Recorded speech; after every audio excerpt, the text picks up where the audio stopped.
Hi there, it's Colette! For today's video is a part of our Lipot Vizcaya tour at i-explore naman natin ngayon ang Bagabag. And yes, welcome to Humming Farm! Bago nga ang lahat ay thank you so much po pala sa Forever Young Salon for my hair. So ayun na nga at bumiyahe pa nga ang person para puntahan itong Humming Farm. Pagpasok nga dito ay greet ka muna ng receptionist nila. Dito pa nga lang sa labas ay ramdam mo na ang fresh air at peacefulness ng lugar. Meron pa nga silang mapa dito para daw hindi ka mawala sa piling niya. Huy, hindi ba yun? Dito nga sa mapa nila ay makikita mo na medyo malawak din talaga itong place. Sinimulan na nga namin maglibot at nag-start nga kami dito sa native na kubo. Umakyat na nga rin kami at napakaganda lang talaga tingnan ng green grasses na yon. Parang ang sarap lang maupo at mag-picnic lang dyan. Dito nga sa taas ay may mga kubong na sila na pwede nyong i-rent if gusto nyong mag-camping. Sinilip nga rin sana namin yung kubo kaso sarado pala kaya tamang upo lang muna.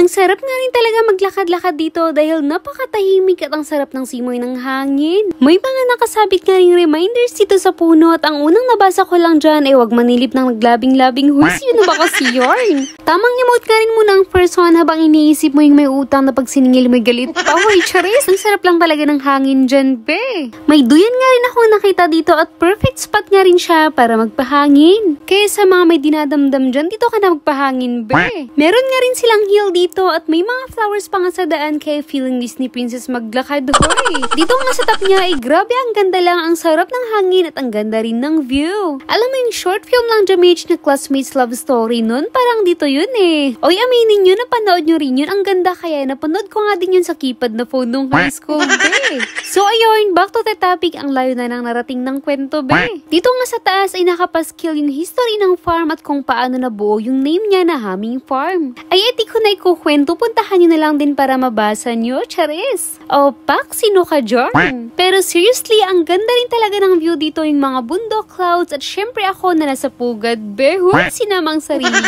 May malaking strawberry nga rin dito at problema ko nga kung paano kainin to, charis, pang picture taking lang yun, hoy.